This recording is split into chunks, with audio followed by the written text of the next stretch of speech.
मात पिता तुम मेरे, शरण गहो किस की ओ स्वामी, शरण गहो किस की। तुम बिना और न दूजा, प्रभु बिना और न दूजा। आस करूं किसकी, ओम जय जगदीश हरे। नमस्कार दोस्तों, मैं हूं ममता तिवारी और आप सभी का स्वागत करती हूं मेरे चैनल ममताज वे में। कैसे हैं आप सब, तो ये बताने के लिए कमेंट बॉक्स में जय माता दी हमेशा की तरह ज़रूर लिखिए। तो चलिए आज हम इस वीडियो में जानेंगे कि हम जो पूजा में दीपक जलाते हैं वो दीपक हमें किस समय जलानी है, संध्या वेला कब से हमारा प्रारंभ होता है, या हम दीपक जलाने से पहले क्या हमें स्नान करनी चाहिए या वस्त्र बदलनी चाहिए या नहीं बदलनी चाहिए, और दीपक का मुंह हमें किस तरफ रखने से हमें क्या लाभ मिलता है, तो ये चीज़ भी हम जानेंगे। और प्रतिदिन पूजा में हमें कितने दीपक जलाने चाहिए, 2 जलाने चाहिए, 1 जलाने चाहिए, तो इसी प्रकार के कई ऐसे महत्वपूर्ण नियम मैं आपके साथ शेयर करूंगी। और दीपक जलाना क्या ज़रूरी है दोनों समय, सुबह और शाम। तो आप बने रहिए मेरे साथ मेरे चैनल पर। अगर आपको मेरा वीडियो पसंद आता है तो प्लीज़ आप मेरे चैनल को सब्सक्राइब कर दीजिएगा, बेल आइकन को प्रेस कर दीजिएगा, जिससे मेरे वीडियो के नए नोटिफिकेशन आप लोगों के पास सबसे पहले पहुंचे। तो चलिए शुरू करते हैं।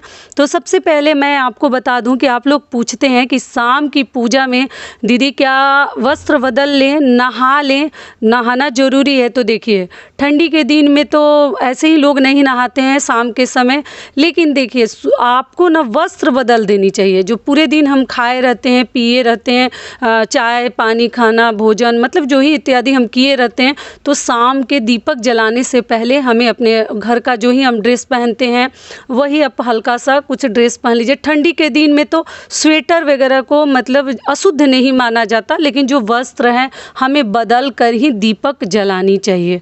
ठीक है, तो आपको वस्त्र बदलनी चाहिए। नहाना कोई ज़रूरी नहीं है, अगर आप चाहें तो नहा सकते हैं, कहीं कोई दिक्कत नहीं है, लेकिन वस्त्र ज़रूर बदल दीजिए।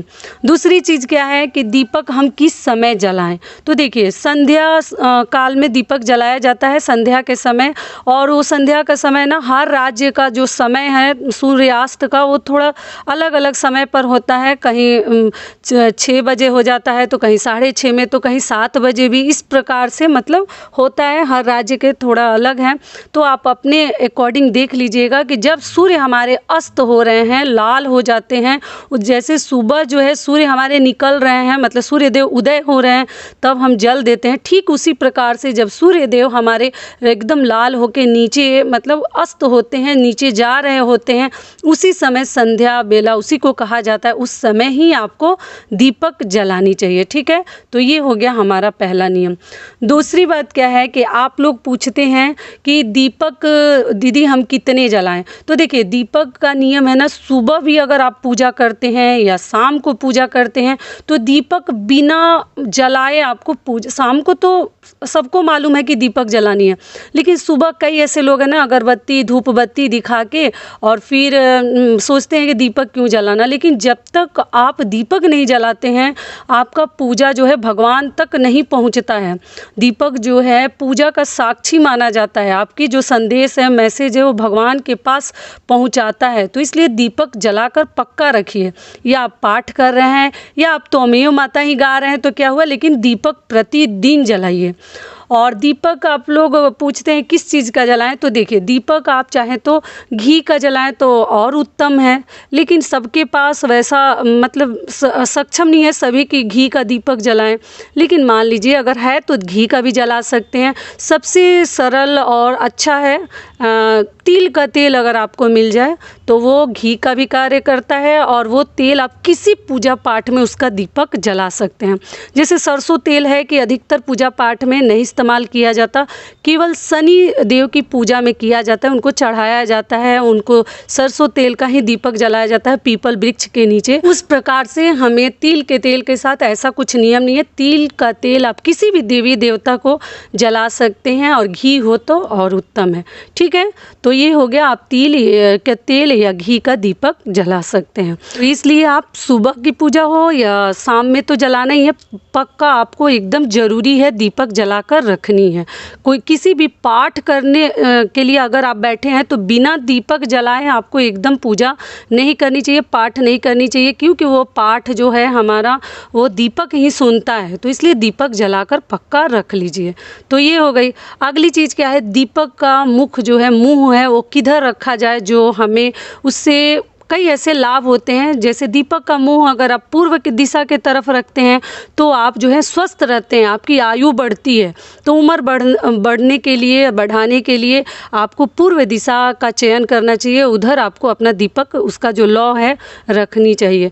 दूसरी चीज़ क्या है कि अगर आप उत्तर दिशा के तरफ दीपक अपना रखते हैं तो धन का दिशा उत्तर दिशा ही माना जाता है, कुबेर का दिशा। तो आप चाहें तो उत्तर दिशा के तरफ भी दीपक का मुंह रख सकते हैं।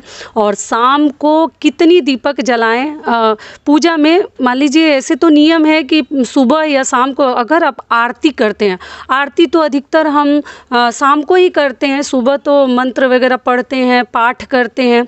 लेकिन मान लीजिए अगर आरती आपको करना है तो कभी भी आरती जो है ना भगवान को जलाए हुए दीपक से नहीं करनी चाहिए। या तो कपूर की आरती आप कर लीजिए या एक और दीपक जला लीजिए, तब आरती कीजिए। शाम को भी जो दीपक हम तुलसी माता के लिए जलाते हैं, मैं आपको बता चुकी हूँ, जो मंदिर में दीपक हम जलाएं उसको अस्थायी रूप से मंदिर में ही आपको रख देनी चाहिए। और आपको जो तुलसी माता के लिए दीपक आप जलाए हैं, उस दीपक को आपको पूरे घर में दिखाकर फिर तुलसी माता के पास रख देनी चाहिए, जो मैं किसी वीडियो में बहुत पहले बता चुकी हूँ। दूसरी चीज़ क्या है कि दीपक को मतलब सीधे ज़मीन पर भी नहीं रखनी चाहिए। आपने साउथ में देखा होगा, जो साउथ में रहे होंगे उनको पता होगा कि दक्षिण भारत में ना 5 मुंह वाले दीपक जलाया जाता है। वहाँ लंबे लंबे खड़े खड़े दीपक मिलते हैं और उसमें भी उस दीपक को ज़मीन पर नहीं रखा जाता, कभी भी वो लकड़ी के टुकड़े पर, लकड़ी का पट्टा पीढ़ा जो आता है ना, उस पर रख के ही दरवाजे पर रखा जाता है। तो अगर आप चाहें तो अपने दरवाजे पर भी एक दीपक रख सकते हैं। गांव में पहले लोग लालटेन लैंप दरवाजे पर रखते थे लक्ष्मी माता को बुलाने के लिए, कि लक्ष्मी माता का सदैव हमारे ऊपर हाथ रहे। तो इस प्रकार से आप बाहर भी रख सकते हैं, लेकिन किसी लकड़ी के टुकड़े पर, ठीक है, डायरेक्ट ज़मीन पर नहीं रखा जाता। आप देखते हैं कलश के नीचे भी थोड़ा सा चावल रख के एक जगह इकट्ठा करके फिर हम रखते हैं, या अष्टदल कमल बनाते हैं या फूल से बनाते हैं।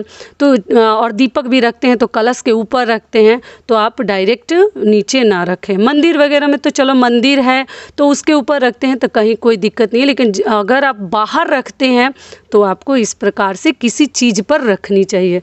लकड़ी ही सबसे सही है, ठीक है। अगली जो ध्यान रखने वाली बात है वो क्या है कि देख लीजिए, जो घर में है उनको तो समय से दीपक वो लोग जला लेते हैं, जो ही महिलाएं हैं या घर में कोई और भी है तो संध्या बेला में अपना दीपक जला लेते हैं शाम के समय। लेकिन मान लीजिए जिनके यहाँ पति पत्नी या और भी घर के लोग अगर बाहर रहते हैं, बाहर जाते हैं, अगर पति पत्नी ही है बाहर, दोनों जॉब करते हैं, नौकरी करते हैं, फिर उनके यहाँ दीपक कैसे जले। और शाम का दीपक जलाना एकदम अनिवार्य है और लक्ष्मी माता का वास माना जाता है। आपको ज़रूर अपने घर में जलानी चाहिए जब भी समय मिले तब। तो उनके लिए है कि जब आप अपने घर के अंदर आते हैं ना, तो आपको याद रखनी है कि हाथ मुंह धो के, कपड़ा बदल के, मतलब जो ही वस्त्र आप बाहर से पहन के बदल के, और हमें सबसे पहले भगवान को दीपक जलानी है। उसके आगे हमें जो ही हमारे कार्य हैं वो हम करेंगे, चाय पानी करेंगे या भोजन बनाएंगे रात्रि वाला। लेकिन सबसे पहले हम 7 बजे आते हैं, हम 8 बजे आते हैं, हम 9 बजे आते हैं, लेकिन भगवान को उपवास नहीं छोड़नी है। सुबह के लिए भी बता दे रही हूँ कि आप अगर मान लीजिए कि सुबह आप नहीं पूजा कर पाते हैं, लेकिन पूरे दिन में कभी भी तो आपको समय मिलता होगा, सिर्फ दोपहर का समय आपको छोड़ देनी है। लेकिन जब भी मिलता है तो भगवान का 2 मिनट नाम ले लीजिए, समय निकालिए, निकालने से ही निकलेगा। मान लीजिए आप बोलते हैं कि दीदी हम लोग कुछ खा लेते हैं, छोटे बच्चे हैं, तो ठीक है, खा भी लिए हैं, फिर भी भगवान का नाम लीजिए। एक अगरबत्ती अपने मंदिर में, धूप बत्ती वो जरूर आपको जलानी चाहिए, क्योंकि मंदिर को उपवास न रखें, क्योंकि जितना हमें भोजन करना जितना ज़रूरी है, हम तो अपना एक भी कार्य नहीं भूलते हैं, समय पर सब कर लेते हैं, लेकिन भगवान का कार्य हम क्यों भूल जाते हैं। तो मान लीजिए समय पर नहीं कर पाते हैं तो जब भी समय मिलता है 2 मिनट हम नाम लेंगे, अपनी मंदिर को उपवास नहीं छोड़ेंगे, भगवान को जो ही मिश्री बतासा का भोग लगाएंगे, लेकिन लगाएंगे ज़रूर। भगवान जी सब समझते हैं, छोटा बच्चा है, ठीक है आप सुबह नहीं कर पा रही हैं तो जब भी समय मिले उसी समय कर लीजिए। और शाम को भी जब भी आप घर में आती हैं, वो लेट होता है या नहीं हो रहा है, समय से आ जाती हैं तब तो कोई दिक्कत ही नहीं है, लेकिन लेट भी हो गया है तो दीपक जला कर ही आपको अन्य कार्य करनी चाहिए, ठीक है। तो ये बात भी ध्यान रखिएगा। दूसरी चीज़ क्या है, अगली बात जो हमारी है कि मंदिर में कभी भी ना भगवान लोगों के फ़ोटो के साथ ना, जैसे अपने पितृ लोगों के भी फ़ोटो लोग अपने माता जी का, अपने पिताजी का, अपने जो ही मतलब रिश्तेदार हैं उनके फ़ोटो जो इस दुनिया में नहीं है, उनके फ़ोटो आपको कभी मंदिर में नहीं रखनी चाहिए। ऐसे तो हमारे लिए हमारे पितृ जो है भगवान स्वरूप हैं, फिर भी एक साथ रखना सही नहीं होता। पितरों का फ़ोटो, पितरों को जल देते हैं जब हम पितृपक्ष में, तो सब कुछ दक्षिण दिशा में अगर उनके लिए दीपक जलाया जाए, उनका फ़ोटो जो है दक्षिण के दीवार पे लटकाया जाए, दक्षिण दिशा में खड़े होकर उनको पानी दिया जाए, तो ये सब चीज़ें उन्हें बहुत पसंद आती है और उनके लिए शुभ होता है और हमारे लिए भी शुभ होता है। तो इसलिए कभी भी पितृ की फ़ोटो, जो ही आपके पितृ हैं उनकी फ़ोटो आपको दक्षिण दिशा के दीवार पर या कहीं और भी अलमीरा रैक है तो उस पर रख कर आपको पूजा अर्चना जो ही करते हैं करनी चाहिए, लेकिन भगवान के साथ आपको नहीं रखनी चाहिए। अगर रखे हैं तो आज ही हटा दें, जो इसका दोष भी हमारे ऊपर लगता है। अगली चीज़ क्या है कि मान लीजिए आप दीपक में अभी घी की बत्ती जलाए हैं, फिर उसमें तिल का तेल डाल दिए, बाती में घी लगा है या बाती में तिल का तेल लगा है और आप उस जगह पे घी डाल दिए, तो मिश्रित दीपक आपको नहीं जलानी चाहिए। किसी एक चीज़ से ही जलाइए, या तो घी से ही जलाइए या तो आप तिल के तेल से ही जलाइए, मिलाकर मत जलाइए। से आपको नहीं करनी है, ध्यान रखनी है। कई लोग हैं ना पहले ही फूल बाती बनाकर, लंबी वाली बाती बनाकर डिब्बा में मतलब बर्तन में तेल में डुबो के रख देते हैं, घी में डुबो कर रख देते हैं कि आसानी होता है, एक निकालो और शाम को जला लो, सुबह में जला लो। ठीक उसी प्रकार से आपको मतलब बनाकर तो रख सकते हैं, लेकिन मिलाकर मत जलाइए।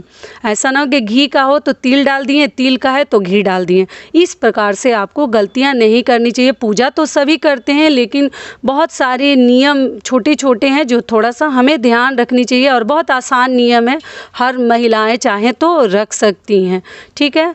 तो यहीं तक का था हमारा वीडियो। आशा करती हूँ, उम्मीद करती हूँ कि इस वीडियो से आप लोग को बहुत अधिक लाभ मिलेगा। फिर मिलती हूँ एक नए वीडियो में, तब तक के लिए नमस्कार। स्वस्थ रहिए, सुरक्षित रहिए और जहाँ कहीं भी रहिए खूब खुश रहिए।